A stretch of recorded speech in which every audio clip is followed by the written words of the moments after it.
Viewers, আপনারা যারা আরবি ভাষায় কথা বলা শিখতে চান, সবার আগে আপনাকে আরবি শব্দের অর্থ শিখতে হবে। আরবি শব্দের অর্থ শিখলে আপনি খুব সহজে আরবিতে কথা বলা শিখতে পারবেন।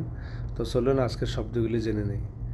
মাহাল মানে দোকান, ইস্তেরি মানে ক্রয় করা, বিয়া মানে বিক্রি, গালি মানে দামি, রাখিস মানে সস্তা, রেজ্জা মানে ফেরত, ফুলুস মানে টাকা, মারিদ মানে অসুস্থ, তবিব মানে ডাক্তার, দাওয়া মানে ঔষধ।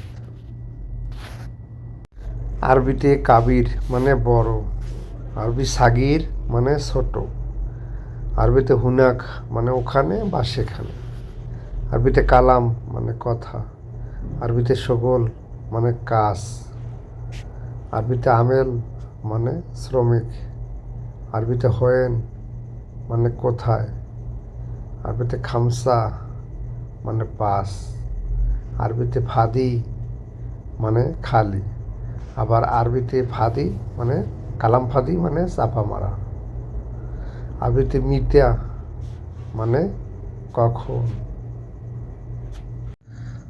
আরবি এহতাস মানে প্রয়োজন, মুখালাফা মানে জরিমানা, আরবিতে মাতাম মানে রেস্টুরেন্ট, আরবিতে ইত্তিসাল মানে যোগাযোগ করা বা ফোন করা, বকরা মানে আগামীকাল, হারিস বা হারেস মানে দারোয়ান, ইস্তেরি মানে ক্রয় করা, লাজিম মানে অবশ্যই, ইশারা মানে সিগন্যাল, রুকসা মানে লাইসেন্স, ইকদার মানে পারব বা পারা, ইদাম মানে তরকারি, মালাবিস মানে কাপড়, তাজির মানে ব্যবসায়ী।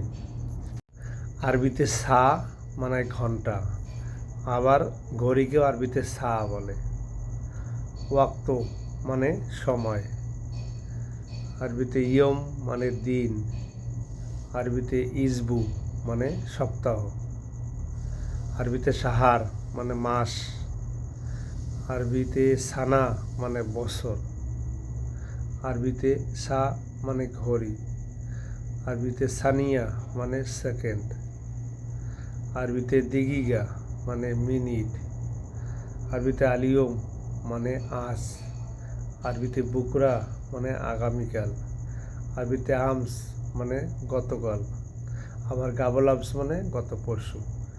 বিয়াস, এইরকম আরবি ভাষা শেখার ভিডিও পেতে আমার পেজটি ফলো করবেন এবং ইউটিউবে দেখে থাকলে চ্যানেলটি সাবস্ক্রাইব করবেন।